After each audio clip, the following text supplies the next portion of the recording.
한국식 관찰법을 전국에 도입하라. 우간다 정부 고위 관계자의 이 한마디에 전 세계 농업계가 술렁였습니다. 황금빛 열매로 가득했던 오렌지 농장은 6년 전부터 정체불명의 병으로 폐허가 되었고, 영국, 독일 등 유럽 과학자 30여 명이 투입됐지만 단 한 그루도 살리지 못했습니다. 수백만 달러가 투입됐지만 보고서에는 항상 같은 결론이 반복됐죠. 원인 불명, 해결 불가. 그런데 2023년 8월 한국에서 온 노인 한 명이 작은 가방 2개만 들고 나타났습니다. 그리고 단 48시간 뒤 모두가 포기했던 나무에서 초록 새싹이 돋아났습니다. 대체 그 노인의 가방에는 무엇이 들어있었던 것일까요? 지금 바로 확인해 보시죠. 안녕하세요. 저는 세바스찬 실튼이에요. 아프리카에서 BBC 뉴스 기자로 일하고 있습니다. 이 일을 하면서 슬픈 일들을 많이 봤죠. 하지만 2023년 8월 그 무더운 날, 우간다에서 본 광경은 정말 충격적이었어요. 무발 지역의 먼지가 자욱한 빨간 길을 달리고 있었습니다. 그때 냄새가 코를 찔렀어요. 얼굴을 한 대 맞은 것 같았죠. 죽음의 냄새였어요. 썩은 달걀에 신 우유를 섞은 듯한 악취더군요. 코를 막고 싶었지만 계속 달렸습니다. 무슨 일이 일어났는지 봐야 했거든요. 차에서 내린 순간 눈을 의심했어요. 오렌지 농장이 악몽처럼 펼쳐져 있었습니다. 원래라면 초록가지에 주황빛 과일이 주렁주렁 매달려 있어야 했죠. 그런데 공포영화 같은 모습이었어요. 모든 나무가 검은 반점으로 덮여 있었습니다. 마치 잉크 얼룩이 잎사귀와 가지에 번져가는 것 같았어요. 동전만 한 것부터 접시만 한 것까지 크기도 다양했죠. 검은 죽음이 모든 곳에 퍼져 있었습니다. 나무 한 그루에 다가가 만져봤어요. 나무 껍질이 썩은 과일처럼 물렁물렁했어요.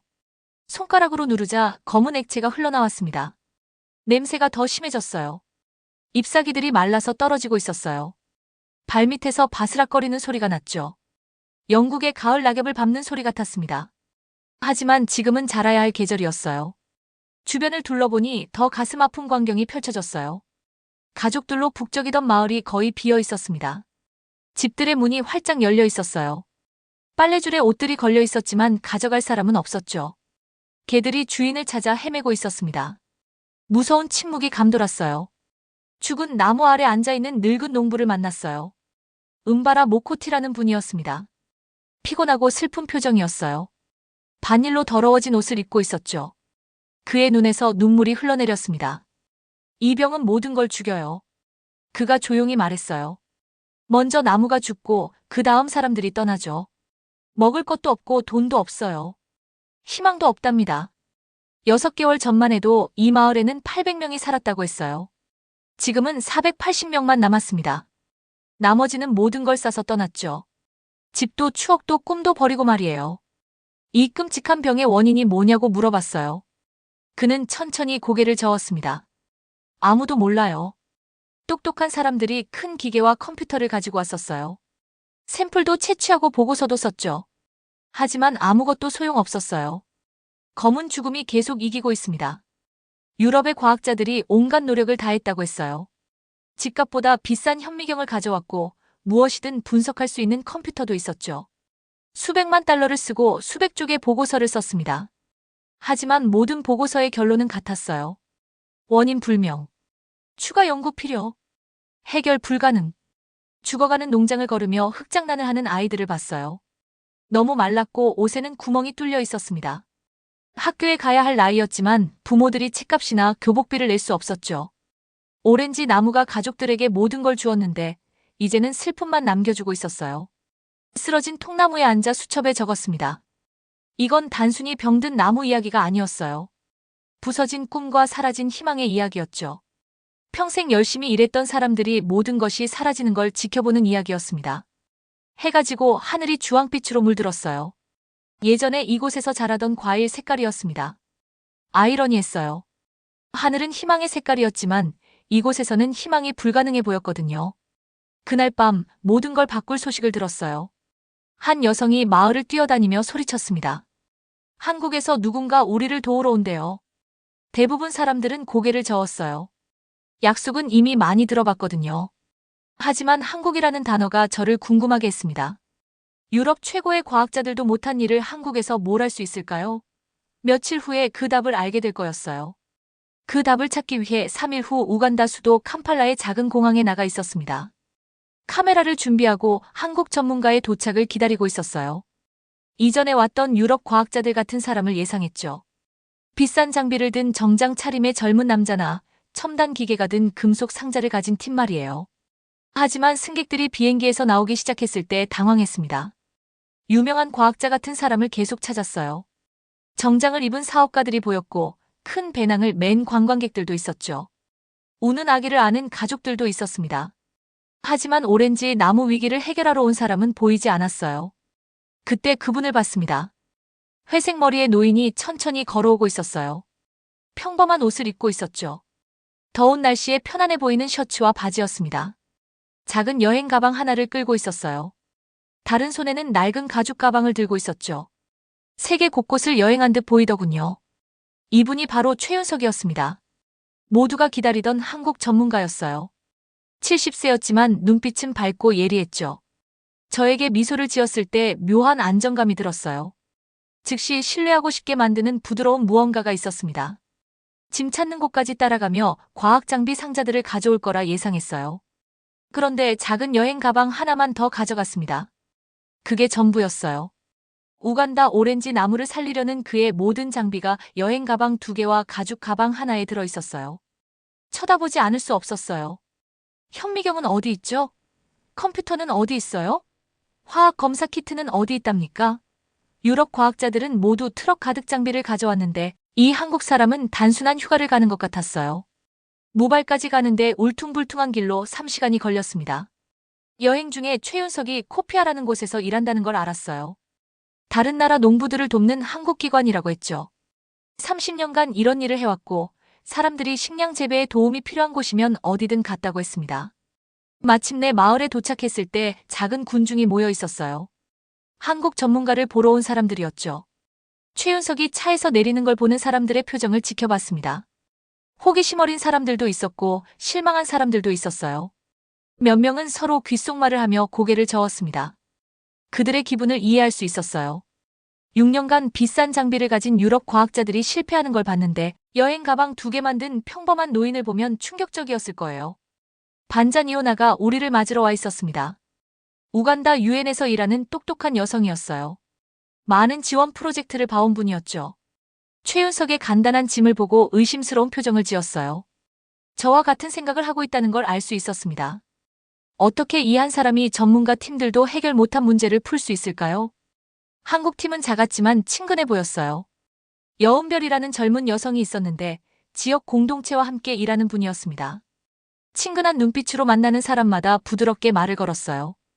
배서호는 한국어와 영어 통역을 도와주러 왔고 장시호는 물 시스템과 식물 재배에 대해 알고 있었습니다. 모두 소박하게 옷을 입었어요. 자신들이 중요하거나 특별한 사람인 것처럼 행동하지 않았죠.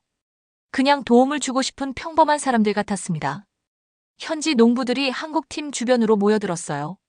사람들이 서로 속삭이는 소리가 들렸습니다. 몇 명은 최윤석의 작은 여행 가방을 가리키며 조용히 웃었어요. 다른 사람들은 자신들의 문제를 이해하지 못하는 외부인들에게 또 속고 있는 건 아닌지 걱정스러워했습니다. 한 농부가 저에게 다가와서 물어봤어요. 기계는 어디 있나요? 제대로 된 장비 없이 어떻게 우리를 도와줄 수 있죠? 뭐라고 대답해야 할지 몰랐어요. 저도 같은 생각을 하고 있었거든요. 그런데 흥미로운 일이 일어났습니다. 모두가 서서 얘기하고 당황하고 있는 동안 최윤석은 조용히 사람들에게서 떨어져 나갔어요. 가장 가까운 죽어가는 오렌지 나무로 곧장 가서 그 옆 땅에 앉았습니다. 가죽 가방을 열고 큰 돋보기를 꺼냈어요. 책에 작은 글자를 읽을 때 쓰는 그런 돋보기였죠. 특별하지도 비싸지도 않은 거였어요. 누구나 살 수 있는 간단한 도구였습니다. 낡은 표지에 작은 공책도 꺼냈어요. 페이지들이 누렇고 한국어로 손글씨가 빼곡했습니다. 이 공책은 여러 나라에서 여러 번 사용된 것 같았어요. 사람들이 그를 따라 나무 근처로 갔어요. 모두 서서 지켜봤습니다. 70세 한국 남자가 빨간 아프리카 땅에 다리를 꼬고 앉아있는 모습을 말이에요. 돋보기를 들고 병든 잎사귀를 아주 자세히 들여다보고 있었습니다. 어색한 침묵이 흘렀어요. 사람들은 어떻게 생각해야 할지 몰랐죠. 오렌지 나무를 구할 마지막 희망이 곤충을 관찰하는 아이처럼 돋보기를 들고 땅에 앉아 있었으니까요. 그때 최윤석이 모든 사람을 깜짝 놀라게 하는 일을 했어요. 몸을 앞으로 기울이더니 나무 뿌리 주변 흙 냄새를 맡기 시작했습니다. 병든 잎사귀를 집어들고 코에 가까이 대었어요. 몇 명은 병에 걸릴까봐 뒤로 물러났습니다. 하지만 최윤석은 완전히 침착하고 집중해 있었어요. 병든 나무를 두려워하지 않았습니다. 오히려 호기심을 가지고 있었어요. 더 잘 이해하고 싶은 오랜 친구를 대하듯 나무를 관찰했습니다. 이것이 한국식 접근법이라는 걸 깨달았어요. 다른 전문가들이 기계로 멀리서 병을 연구하는 동안 이 한국 사람은 문제에 가까이 다가가고 있었습니다. 자신의 감각으로 무슨 일이 일어나고 있는지 이해하려고 했어요. 한국식 접근법은 제가 본 것과는 달랐습니다. 단순하고 인내심 있고 개인적이었어요. 아마도 이런 게 죽어가는 나무들에게 필요한 것일지도 모르겠더군요. 그날 저녁까지 최윤석은 계속 나무들을 관찰했습니다. 무엇을 발견했는지 더 자세히 알아보고 싶었어요. 하지만 그의 진짜 관찰법을 본 건 다음날 아침이었어요. 작은 게스트하우스 밖에서 누군가 움직이는 소리가 들려서 일찍 일어났습니다. 창문을 내다보니 즉시 카메라를 들고 싶을 만한 광경이 펼쳐졌어요. 최윤석이 벌써 오렌지 농장에 나와 있었어요. 해가 막 떠오르고 있었죠. 전에 본 적 없는 일을 하고 있었습니다. 죽어가는 나무 옆에 다리를 꼬고 앉아서 흙 냄새를 맡고 있었어요. 그냥 슬쩍 맡는 게 아니라 그 향을 기억하려는 듯 깊고 신중하게 맡고 있었습니다. 눈을 감고 평온하면서도 집중한 표정이었어요. 그 다음에는 더 이상한 일을 했어요. 병든 잎사귀를 집어들고 입에 넣었습니다. 비싼 와인을 음미하듯 천천히 씹더군요. 맛을 생각하며 혀에서 굴리는 모습이 보였어요. 잎사귀는 검게 변하고 병반이 있었지만 전혀 두려워하지 않았습니다. 그리고는 손끝으로 나무 껍질을 만졌어요. 줄기를 따라 아주 천천히 손을 위아래로 움직이며 울퉁불퉁한 곳을 모두 느꼈습니다. 때때로 멈춰서 특정 부위를 살짝 눌러보기도 했어요. 때로는 손가락으로 껍질을 두드리고 소리를 들어보기도 했죠. 1시간 넘게 이런 모습을 지켜봤어요. 나무에서 나무로 옮겨다니며 항상 각각의 나무 옆에 앉았습니다. 흙냄새를 맡고 잎사귀를 맛보고 나무 껍질을 만졌어요. 몇 분마다 작은 공책에 연필로 무언가를 적었습니다. 이제 현지 농부들이 그가 하는 일을 눈치챘더군요. 구경하러 모여들었지만 거리는 두었어요. 현지 언어로 서로 속삭이는 소리가 들렸습니다. 몇몇은 그를 가리키며 고개를 저었어요. 다른 사람들은 걱정스러워했죠. 몇 명은 조용히 웃기도 했습니다. 왜 당황하는지 이해할 수 있었어요. 이 한국 남자가 나무와 대화하는 것처럼 행동하고 있었거든요. 과학 장비 대신 코와 입, 손을 사용하고 있었습니다. 이상하고 거의 마법 같아 보였어요. 하지만 그의 작업을 지켜보면서 중요한 걸 깨달았습니다. 최윤석은 단순히 병을 연구하는 게 아니었어요. 나무 전체를 연구하고 있었습니다. 나무가 어떻게 느끼는지, 무엇이 필요한지, 무엇이 아프게 하는지 이해하려고 했어요. 유럽 과학자들은 샘플을 연구실로 가져갔었죠. 병든 껍질 조각을 강력한 현미경 아래 놓았습니다. 컴퓨터 검사를 하고 긴 보고서를 썼어요. 하지만 나무 옆에 앉아서 나무가 전하려는 말을 진짜로 들어본 적은 없었습니다. 그날 저녁, 최윤석이 게스트하우스 밖 나무 의자에 앉아 있는 걸 봤어요. 무릎 위에 공책을 펼쳐놓고 작은 램프 불빛으로 글을 쓰고 있었습니다. 한국어로 빼곡히 적힌 페이지들과 잎사귀, 가지의 작은 그림들이 보였어요. 그의 특별한 방법으로 무엇을 배우고 있는지 물어봤습니다. 밝고 지적인 눈으로 저를 올려다보며 미소를 지었어요. 공책을 가리키며 그날 적은 내용을 보여줬습니다. 메모가 놀라웠어요. 서로 다른 나무에서 다른 증상을 발견한 정확한 시간을 기록했습니다. 각 나무 근처 흙이 어떤 냄새가 나는지 적었어요. 병든 잎사귀의 맛을 묘사했습니다. 어떤 건 쓰고 어떤 건 시큼하고 몇 개는 맛이 전혀 없었다고 했어요. 가장 흥미로운 건 그의 그림이었습니다. 수십 그루의 서로 다른 나무에 난 검은 반점 패턴을 스케치했어요. 그림을 자세히 보니 유럽 과학자들이 놓친 것을 발견하기 시작했습니다.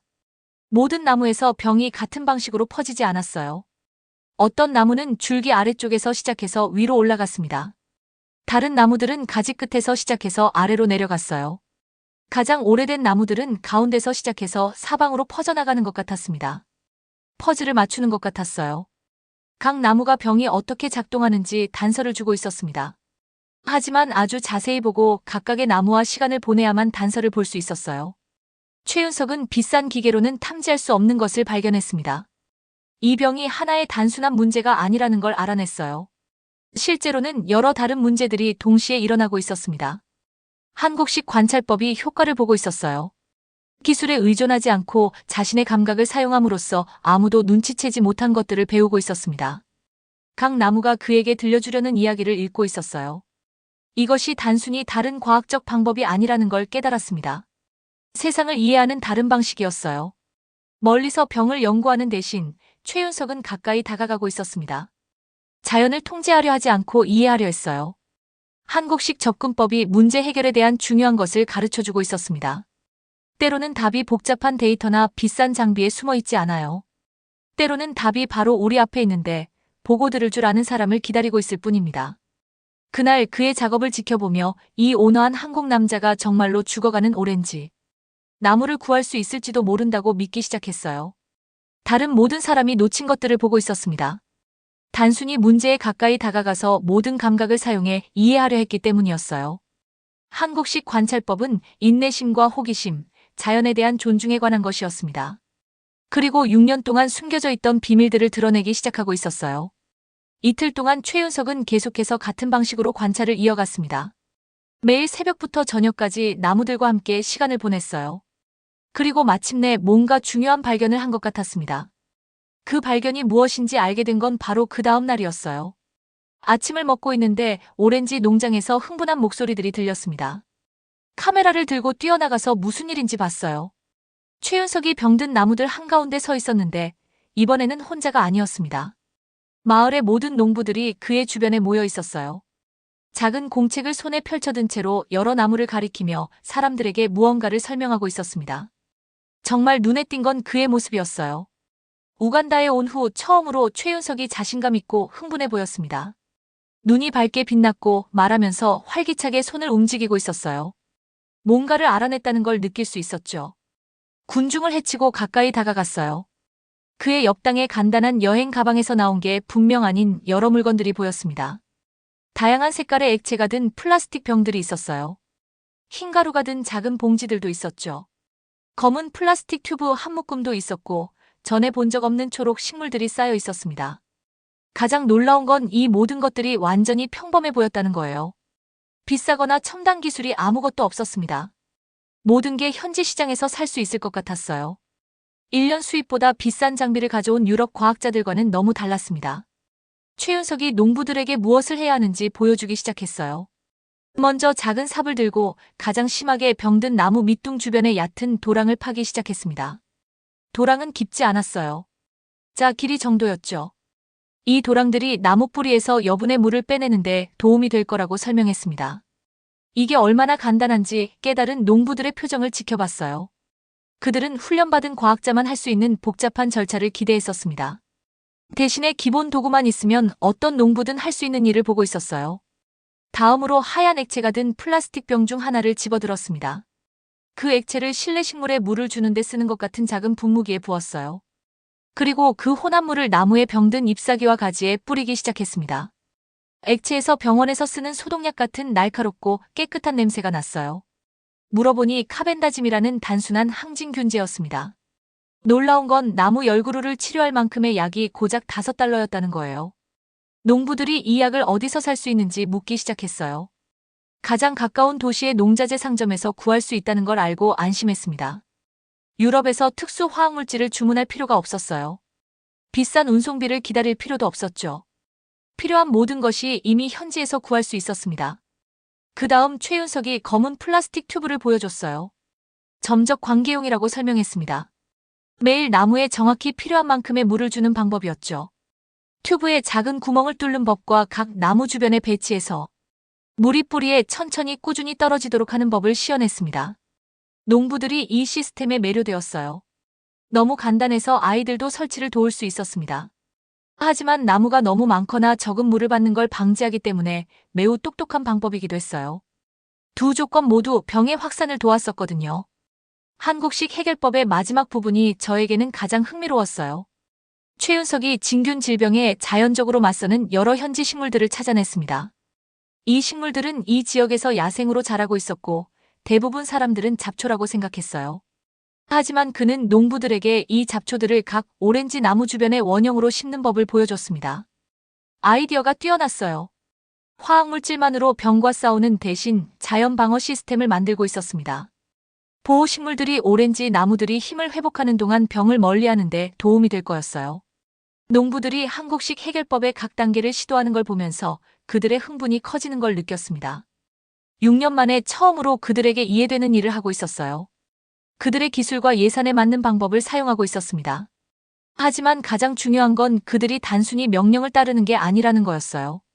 최윤석이 각 단계가 왜 필요한지 이해하도록 가르치고 있었습니다. 병의 징후를 알아보는 법과 다른 문제들에 대응하는 법을 보여주고 있었어요. 그들을 자신의 땅의 전문가로 만들고 있었습니다. 그날 하루 종일 농부들은 한국식 해결법으로 20그루의 나무를 치료했어요. 일은 힘들었지만 모두가 웃고 있었습니다. 다시 희망을 갖게 되었거든요. 이것이 한국식 접근법의 진정한 천재성이라는 걸 깨달았어요. 최윤석은 단순히 병 문제를 해결한 게 아니었습니다. 농부들이 영원히 스스로 사용할 수 있는 해결책을 만들었어요. 일시적인 도움이 아니라 지식과 자신감을 준 거였습니다. 한국식 해결법은 나무를 구하는 것 이상이었어요. 사람들이 스스로를 구할 수 있는 힘을 주는 거였습니다. 오렌지 농장 위로 해가 지는 걸 보면서 농부들이 새로운 점적 관계 시스템으로 치료한 나무들에 물을 주는 모습을 지켜봤어요. 황금빛 속에서 물이 반짝였고 우간다에 온 후 처음으로 비극적인 것의 끝이 아니라 아름다운 것의 시작을 보고 있는 느낌이 들었습니다. 한국식 방법이 절망을 희망으로 바꾸어 놓았어요. 이제 그 희망이 정말 기적으로 바뀔 수 있는지 기다려볼 차례였습니다. 그 기적은 생각보다 빨리 시작되었어요. 일주일 후 사람들의 환호성에 잠에서 깼습니다. 처음에는 마을에 축제나 기념행사가 있는 줄 알았어요. 하지만 창밖을 보니 심장이 흥분으로 뛸 만한 광경이 펼쳐져 있었습니다. 농부들이 오렌지 농장을 뛰어다니며 나무들을 가리키고 기쁨에 겨워 소리치고 있었습니다. 카메라를 들고 밖으로 뛰어나가서 무슨 일인지 봤어요. 그 다음에 본 것은 평생 잊을 수 없을 거예요. 한국식 해결법으로 치료한 20그루의 나무에서 작은 초록 새싹들이 자라고 있었어요. 6년 동안 나무를 덮고 있던 검은 병든 잎사귀가 아니었습니다. 아침 이슬로 반짝이는 싱싱하고 건강한 밝은 초록 잎사귀들이었어요. 작았지만 분명히 살아있고 자라고 있었습니다. 눈을 믿을 수 없었어요. 그토록 오랫동안 죽음과 부패만 보다가 새로운 생명을 보니 기적을 목격하는 것 같았습니다. 농부들이 새 잎사귀들을 조심스럽게 만지고 있었어요. 거칠게 다루면 사라져버릴까봐 두려워하는 듯했죠. 몇몇 사람들은 기쁨에 겨워 울고 있었습니다. 첫날 만났던 늙은 농부 은바라 모코티가 치료받은 나무 중 하나 옆에서 무릎을 꿇고 있었어요. 새로운 초록 새싹을 바라보며 얼굴로 눈물이 흘러내렸습니다. 새싹들을 만지려고 손을 내밀 때 손이 떨리고 있었어요. 6년 만에 오렌지 나무에서 본 첫 번째 생명의 징후였습니다. 하지만 진짜 기적은 이제 시작이었어요. 다음 2주 동안 누구도 예상하지 못한 속도로 변화가 일어나는 걸 봤습니다. 초록 새싹들이 더 길고 튼튼해졌어요. 새로운 가지들이 자라기 시작했습니다. 나무를 덮고 있던 검은 반점들이 오래된 상처가 아물듯 사라져갔어요. 3주째가 되자 놀라운 일이 일어났어요. 회복 중인 나무들에서 작은 하얀 꽃들이 피기 시작했습니다. 꽃들은 작고 섬세했지만 공기를 달콤하고 신선한 냄새로 가득 채웠어요. 그토록 오랫동안 농장을 괴롭혔던 끔찍한 병 냄새를 대신했습니다. 농부들은 흥분을 감출 수 없었어요. 다른 마을의 이웃들을 불러 기적을 보라고 했습니다. 소식이 지역 전체로 빠르게 퍼져나갔어요. 사람들이 죽음에서 돌아온 나무들을 보기 위해 몇 시간씩 여행을 왔습니다. 하지만 가장 놀라운 순간은 4주째에 왔어요. 진행 상황을 기록하고 있는데 숨이 멎을 만한 것을 발견했습니다. 하얀 꽃들이 있던 자리에 작고 초록한 오렌지들이 자라기 시작하고 있었어요. 구슬만 했지만 분명히 진짜 오렌지였습니다. 농부들이 이 아기 오렌지들 주변에 마치 보석처럼 여기며 모여들었어요. 나무에서 자라는 오렌지를 본 적 없는 아이들이 가리키며 기뻐서 웃었습니다. 부모들은 아이들을 들어 올려 기적의 과일을 만질 수 있게 해줬어요. 저에게는 이 변화를 지켜보는 것이 역사상 가장 긴 밤 이후 해가 뜨는 걸 보는 것 같았어요. 죽음과 절망의 장소였던 농장이 다시 생명과 희망의 장소가 되고 있었습니다. 하지만 최윤석은 끝내지 않았어요. 건강한 나무보다 더 중요한 것을 만들기 위해 농부들과 함께 일하고 있었습니다. 그들이 서로 가르칠 수 있도록 가르치고 있었어요. 한국식 해결법을 배운 농부들이 이웃들에게 자신의 병든 나무를 치료하는 법을 가르치기 시작하는 걸 봤습니다. 4단계를 신중하게 설명했어요. 배수 도랑을 파고 항진균제를 뿌리고 점적 관계를 설치하고 각 나무 주변에 보호식물을 심는 거였습니다. 지식이 연못의 물결처럼 농부에서 농부로 퍼져나갔어요. 곧 수십 마일 떨어진 마을의 농부들이 한국식 방법을 배우러 오기 시작했습니다. 자신들의 병든 가지와 잎사귀를 가져와서 나무 문제 진단 전문가가 된 무발 농부들에게 보여줬어요. 이것이 한국 기적의 가장 아름다운 부분이었어요. 단순히 나무를 구하는 것이 아니었습니다. 영원히 지속될 지식과 지원의 네트워크를 만들고 있었어요. 농부들은 더 이상 외부 전문가들이 구해주기를 기다리는 무력한 피해자가 아니었습니다. 그들 자신이 전문가가 되었어요. 2달 안에 한국식 해결법이 우간다 전역 50개 이상의 마을에 퍼졌습니다. 지역의 오렌지 생산량이 병이 발생하기 전보다 2배로 늘었어요. 집을 떠나야 했던 가족들이 다시 돌아오기 시작했습니다. 부모들이 다시 책값과 교복비를 낼 수 있게 되어서 아이들이 학교에 돌아갔어요. 세계보건기구와 유엔이 한국식 접근법을 연구하기 시작했습니다. 비싸고 첨단 기술 방법들이 실패한 곳에서 이렇게 간단한 해결책이 어떻게 성공할 수 있었는지 이해하고 싶어 했어요. 다른 아프리카 국가들의 관료들이 한국 기적을 배우러 우간다에 방문했습니다. 하지만 저에게는 국제적 관심이나 과학적 인정이 이 이야기의 가장 중요한 부분이 아니었어요. 농부들의 얼굴에서 본 변화였습니다. 6년 동안 그들의 눈을 괴롭혔던 절망과 무력감이 사라졌어요. 자신감과 자부심, 기쁨으로 대체되었습니다. 최윤석은 그들에게 건강한 나무 이상을 주었어요. 자신들의 문제를 해결할 지식과 기술을 준 거였습니다.